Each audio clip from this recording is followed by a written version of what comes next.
To eigen tutorial. मैं उज्जवल वर्मा और eigen tutorial आपके लिए लेकर आए हैं सारे 10th के चैप्टर्स की क्विक रिवीजन।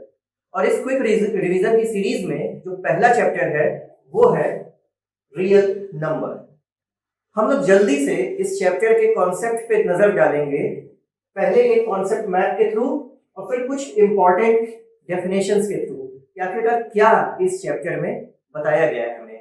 इसके बाद मैं आपके सामने कुछ सैंपल प्रॉब्लम्स भी रखूंगा और उसको सॉल्व करके आपको बताऊंगा कि आखिरकार आपका अप्रोच उन प्रॉब्लम्स के लिए क्या होना चाहिए।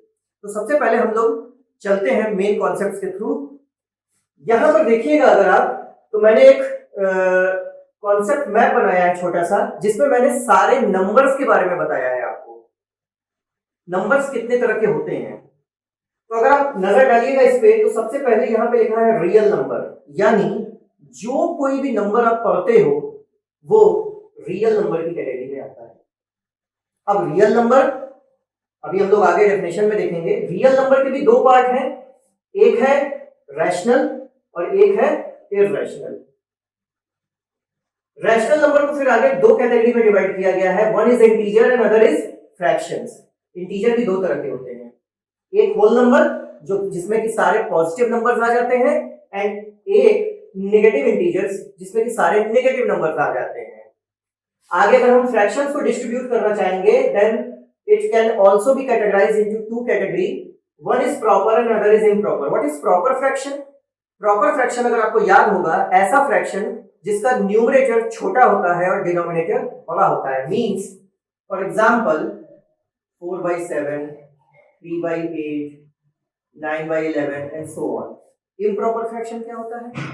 इम्प्रॉपर फ्रैक्शन में उल्टा हो जाता है, यानी न्यूमरेटर बड़ा हो जाता है और डिनोमिनेटर छोटा हो जाता है। इसके एग्जांपल में आप लिख सकते हो 7/2, 11/5 एंड सो ऑन। फिर अगर फर्दर हम होल नंबर को डिवाइड करेंगे, तो ये इसमें दो कैटेगरी आती है, एक नेचुरल नंबर जो कि 1 से शुरू होता है और इनफिनाइट तक जाता है, यानी 1 से इनफिनाइट तक के जितने भी नंबर्स होते हैं वो नेचुरल नंबर की कैटेगरी में आते हैं। और होल नंबर में एक नंबर 0 होता है, यानी 0 से इनफिनाइट तक होल नंबर की कैटेगरी में आएगा। नेचुरल नंबर को फिर फर्दर कई पार्ट्स में डिवाइड किया गया है, बारी बारी से मैं इसको आपको जल्दी से एक्सप्लेन कर देता हूं। पहला है इवन नंबर। इवन नंबर जो कि आप क्लास 1-2 से पढ़ते आ रहे होंगे, कि ऐसा नंबर जिसके वंस प्लेस पर 0, 2, 4, 6 या 8 डिजिट में से कोई भी एक होगा तो वो इवन नंबर होगा। या दूसरे लैंग्वेज में आप बोल सकते हो कि ऐसा नंबर जो 2 से डिवाइड हो जाए, that is even number. Odd number क्या है? ऐसा नंबर जो इवन नहीं है, यानी जिसके वंस प्लेस पर 1, 3, 5, 7 या 9 आता है और जो 2 से डिवाइड नहीं होता है वो ऑड नंबर होता है। इसके बाद मोस्ट इंपॉर्टेंट आता है प्राइम नंबर। प्राइम नंबर क्या होता है? ऐसा कोई भी नंबर जिसका केवल 2 फैक्टर होता है, मतलब वो नंबर केवल 2 नंबर से डिवाइड हो सकता है, एक 1 और एक वो नंबर खुद। फॉर एग्जांपल 2 एकमात्र ऐसा इवन नंबर है जो कि प्राइम है, क्योंकि इसके केवल 2 फैक्टर होंगे, एक 1 और एक 2। इसके बाद जितने भी प्राइम नंबर आपको मिलेंगे वो सारे ऑड होंगे, लाइक 3, 11, 13 एंड सो ऑन। ये सारे प्राइम नंबर की कैटेगरी में आते हैं, मतलब इनके केवल 2 फैक्टर होंगे, ये केवल 2 नंबर से डिवाइड होगा, एक 1 और एक ये खुद। इसके बाद आता है को प्राइम। को प्राइम क्या होता है? को प्राइम वो नंबर होता है, ऐसे कोई भी दो नंबर जिनका कॉमन फैक्टर केवल 1 होगा, या एचसीएफ अगर आप निकालोगे तो वो 1 होगा। For example 16 and 25। अगर आप 16 का फैक्टर करते हो तो ये आएगा 2 to the power 4, और अगर 25 का फैक्टर करोगे तो ये आएगा 5 to the power 2। It means इनमें कोई कॉमन फैक्टर नहीं है। जब कोई कॉमन फैक्टर नहीं है तो केवल एक कॉमन फैक्टर बचता है, वो है 1, यानी इन दोनों का एचसीएफ जो आएगा वो 1 आएगा। तो ये दोनों को प्राइम नंबर है। इसके बाद हम बात करेंगे कंपोजिट नंबर की। कंपोजिट नंबर क्या होता है? जैसा कि आपने प्राइम में देखा कि ऐसा नंबर जिसके केवल 2 कॉमन फैक्टर हैं, एक 1 और एक वो नंबर खुद।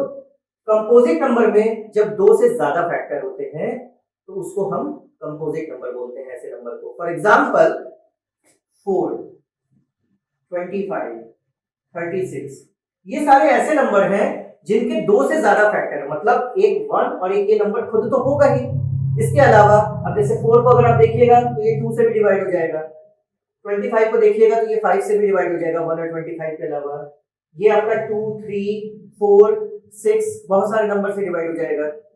इसका मतलब ये सारे कंपोजिट नंबर्स की कैटेगरी में आते हैं। लास्ट जो हमारा है वो परफेक्ट नंबर है। परफेक्ट नंबर शायद आपको पता होगा कि ऐसा नंबर जिसका प्राइम फैक्टर करके, फॉर एग्जांपल अगर जैसे हम लें तो 6 का अगर आप फैक्टर करोगे तो ये आएगा 1, 2, 3 एंड 6। मतलब 6 को छोड़कर अगर आप इन तीनों को ऐड करोगे तो वो 6 ही आएगा। अगर ऐसा कोई नंबर है तो वो परफेक्ट नंबर की कैटेगरी में आता है, मतलब 6 हमारा एक परफेक्ट नंबर है। ये आपके कुछ नंबर्स के टाइप हैं जो हम बचपन से लेकर आज तक पढ़ते आए हैं। इस चैप्टर का जो थीम है वो है रैशनल नंबर और इररेशनल नंबर, जो कि रियल नंबर की कैटेगरी में आता है। अब मैं आपको डेफिनेशन के through rational number, irrational number और रियल नंबर बताऊंगा। उसके बाद मैं कुछ एक फंडामेंटल थ्योरम ऑफ अरिथमेटिक के बारे में आपको बताने जा रहा हूं। तो सबसे पहले हम लोग रैशनल नंबर देखेंगे। रैशनल नंबर आखिरकार होता क्या है? ऐसा कोई भी नंबर जिसको हम p/q के फॉर्म में रिप्रेजेंट कर सकते हैं और q 0 के इक्वल नहीं है, वो नंबर रैशनल नंबर होता है। देखिए, if p and q are integers, p और q कोई इंटीजर है and q not equal to 0, the rational numbers are all the numbers that can be expressed in the form of p/q where p and q are integers and q not equal to 0। तो rational number में कौन कौन से number आएंगे? Rational number में सारे fraction के number आ जाएंगे, मतलब 2/3, 6/4, 9/11।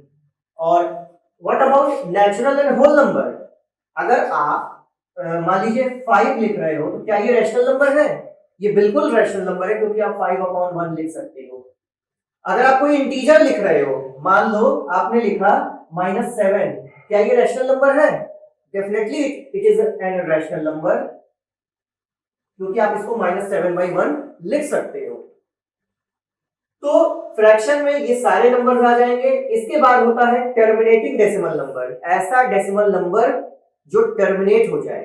फॉर एग्जांपल, एक एग्जांपल मैं आपको देता हूं कि अगर जैसे मान लीजिए आपने लिखा है 3/5, 3/5 को अगर आप रिप्रेजेंट करोगे तो ये 0.6 आएगा, मतलब यहां पर ये टर्मिनेट हो गया 1 प्लेस के बाद, तो ये रैशनल नंबर है।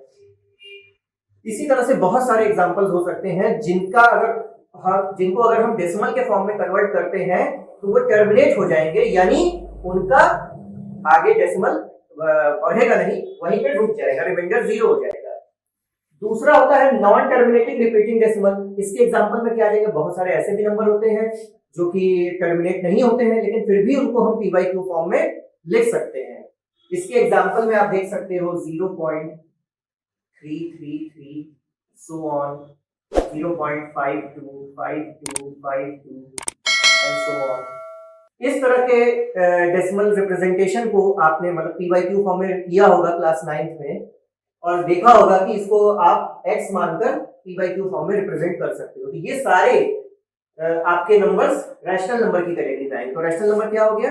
ऐसा नंबर जिसको आप p/q फॉर्म में रिप्रेजेंट कर सकते हो। उसमें फ्रैक्शन के number, natural number, terminating decimal number and non terminating repeating decimal number आएंगे। अब बढ़ते हैं हम लोग इररेशनल नंबर की तरफ। इररेशनल नंबर क्या होता है? सिंपल, ऐसा नंबर जिसको हम p/q फॉर्म में रिप्रेजेंट नहीं कर सकते हैं। A number is called an irrational number if it cannot be written in the form of p/q where p and q are integers and q not equal to 0। इसका मतलब terminating decimal ये नहीं है और नॉन टर्मिनेटिंग रिपीटिंग डेसिमल नहीं है, तो ये कैसा डेसिमल नंबर हो सकता है? अगर डेसिमल के बारे में सोचें ये non terminating non repeating decimal होगा, मतलब ऐसा नंबर जो न तो टर्मिनेट होगा और न ही रिपीट होगा। इसके एग्जांपल में जितने भी रूट के नंबर हैं जो कि परफेक्ट स्क्वायर नहीं है, अब आप अगर रूट 4 को लीजिएगा तो ये रैशनल है क्योंकि इसका ये परफेक्ट स्क्वायर है और इसका स्क्वायर रूट 2 आता है, तो ये इररेशनल नहीं है, ये रैशनल है। लेकिन जितने भी परफेक्ट स्क्वायर नंबर नहीं है जैसे रूट 2, रूट 5, रूट 7, पाई और इस तरह का डेसिमल एक्सपेंशन, देखिए यहां पर कोई भी डिजिट आपको रिपीट होता हुआ नहीं दिखेगा। 0.1234267895 एंड सो ऑन, ये कहां तक जाएगा आपको नहीं पता है।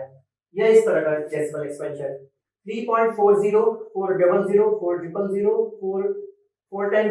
4 डैश डैश डैश, ये चलता जाएगा। ये ना तो टर्मिनेट होगा ना ही कोई डिजिट इसका परफेक्टली रिपीट होगा। तो ऐसे नंबर्स को हम इररेशनल नंबर बोलते हैं। अब अगर हम रियल नंबर के डेफिनेशन पर नजर डालेंगे तो हमें यह समझ में आएगा कि जितने भी रैशनल नंबर होते हैं, रैशनल नंबर की कैटेगरी में ये सारे नंबर्स आ जाएंगे, ये जो आप देख रहे हो, और जितने भी इररेशनल नंबर होते हैं यानी ये सब रियल नंबर की कैटेगरी में आते हैं। देखिए rational numbers together with irrational numbers are said to be real number, that is real number is either rational और इररेशनल, या तो रैशनल होगा या तो इररेशनल होगा।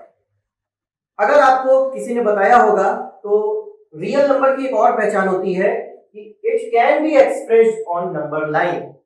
कोई भी रियल नंबर होगा तो उसको आप नंबर लाइन पर रिप्रेजेंट कर सकते हो। आपको याद होगा कि रूट 2, रूट 5 जैसे नंबर्स को भी आपने नंबर लाइन पर रिप्रेजेंट किया था ज्योमेट्रिकली क्लास 9। तो आई होप कि आप समझ गए होंगे कि रैशनल, इररेशनल और रियल नंबर क्या होते हैं। इसके बाद हम आगे बढ़ेंगे। एक थ्योरम आपके बुक में था, फंडामेंटल थ्योरम ऑफ अरिथमेटिक। ये क्या था? इसमें हम कोई भी कंपोजिट नंबर को एक्सप्रेस कर सकते थे उसके फैक्टर्स के फॉर्म में, मतलब उसके प्राइम फैक्टर के फॉर्म में हम एक्सप्रेस कर सकते थे, और वो प्राइम फैक्टर हर नंबर के लिए यूनिक होता है। उसके ऑर्डर से मतलब नहीं है कि किस ऑर्डर में आप लिख रहे हो, वो प्राइम फैक्टर हर नंबर के लिए यूनिक होगा।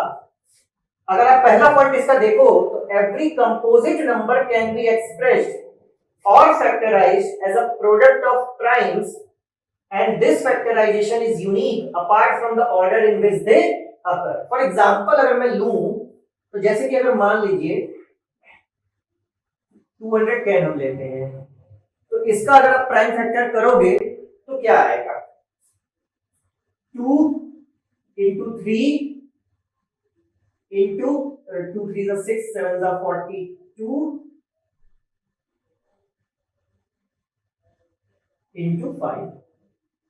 देखिए 2 3 is 6 6 7 is 42 42 5 is 210। ये सारे नंबर, पहली बात तो आप ये कंफर्म कर लीजिए कि ये प्राइम है।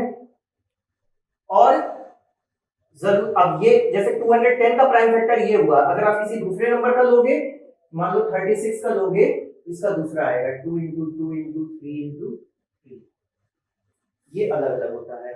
दूसरा बात, ऑर्डर की बात मैंने की थी। ऑर्डर देखिए 2 3 7 5 मैंने लिखा, सही ऑर्डर क्या हो सकता है? 2 3 5 7, तो उससे कोई मतलब नहीं है क्योंकि मल्टीप्लाई हो रहा है, तो वो कोई भी ऑर्डर में आप लिख सकते हो, वो 210 ही आएगा, उसको मल्टीप्लाई करके। ठीक है, तो ये एक बहुत ही इंपॉर्टेंट थ्योरम है, इससे रिलेटेड क्वेश्चंस भी आते हैं एग्जाम में, जो कि अभी हम लोग आगे देखेंगे। सेकेंड पॉइंट ये है कि for any two positive integer A and B, कोई भी अगर आप दो पॉजिटिव इंटीजर ले रहे हो, ना कि नेगेटिव, अगर उन दोनों नंबर का आप एचसीएफ निकालते हो और उन दोनों नंबर का एलसीएम निकालते हो, उन दोनों नंबर को जब आप अगर मतलब एचसीएफ और एलसीएम को मल्टीप्लाई करोगे तो वो उन दोनों के प्रोडक्ट के इक्वल आएगा। यानी मान लीजिए आपने कोई नंबर लिया 42 और एक नंबर लिया 36, 42 और 36 के एलसीएम और एचसीएफ को मल्टीप्लाई कीजिएगा, जो नंबर आपको मिलेगा वही 42 और 36 को भी मल्टीप्लाई करके मिलेगा। इससे रिलेटेड भी क्वेश्चंस हमें देखने हैं और ये एग्जामिनेशन पॉइंट ऑफ व्यू से बहुत इंपॉर्टेंट है। फिर लास्ट थ्योरम क्या है? अगर आप किसी नंबर को देख के केवल पहचानना चाहते हो कि वो टर्मिनेटिंग डेसिमल है कि नहीं है, तो आप उसके डिनोमिनेटर का फैक्टर कीजिए। क्या कीजिए? डिनोमिनेटर का प्राइम फैक्टर कीजिए। Let x be a rational number whose decimal expansion terminates, then we can express x in the form of p by q, where p and q are co-prime and prime factorization of q is of the form 2 to the power n, 5 to the power m, where n and m are non-negative integers। मतलब मान लीजिए मैं अगर कोई example के तौर पर लूं, तो अगर मैंने लिया है मान लीजिए 7/20 लिया है, ठीक है। अब इसके ये p बाई क्यू फॉर्म में है, पहले बात तो ये कंफर्म कर लो 7/20 p बाई क्यू फॉर्म में है, यानी एक रैशनल नंबर है। अब अगर आप 20 का फैक्टर करोगे, ये आएगा 2 इंटू 2 इंटू 5, यानी आप इसको लिख सकते हो 2 स्क्वायर इंटू 5। अगर आप ध्यान से इससे कंपेयर करोगे तो ये 2 का पावर n और 5 का पावर m के फॉर्म में है, यानी ये आपका टर्मिनेटिंग डेसिमल बनेगा। अगर आप 7 को 20 से डिवाइड करोगे तो ये टर्मिनेटिंग डेसिमल बनेगा। कहने का मतलब ये है कि अगर आपके डिनोमिनेटर में जो भी नंबर है उसका फैक्टर या तो 2 के पावर n के फॉर्म में आ रहा है, या तो 5 के पावर n के फॉर्म में आ रहा है, या तो दोनों आ रहा है, तो वो टर्मिनेटिंग डेसिमल होगा, अदरवाइज नहीं होगा। अगर इनके अलावा और कोई भी नंबर आता है, मतलब अगर मान लीजिए 3 का पावर समथिंग आ रहा है, 7 का पावर समथिंग आ रहा है, तो वो नॉन टर्मिनेटिंग डेसिमल होगा, वो टर्मिनेटिंग नहीं होगा। ये इधर के जो पार्ट्स हैं और खास करके ये जो थ्योरम है ये बहुत इंपॉर्टेंट है आपके एग्जामिनेशन पॉइंट ऑफ व्यू से। ये पूरा एक्सप्लेनेशन आपके इस चैप्टर से रिलेटेड है, इसको आप शॉर्ट में देखकर समझकर इस चैप्टर की सारी चीजों को, इंपॉर्टेंट पॉइंट को समझ सकते हो कि क्या है। अब हमारा अगला एम होगा कुछ क्वेश्चंस को करना, कुछ क्वेश्चंस को आपके सामने रखना और देखना कि कैसे उसका अप्रोच होगा। अब हम लोग अगले वीडियो में उसको देखेंगे।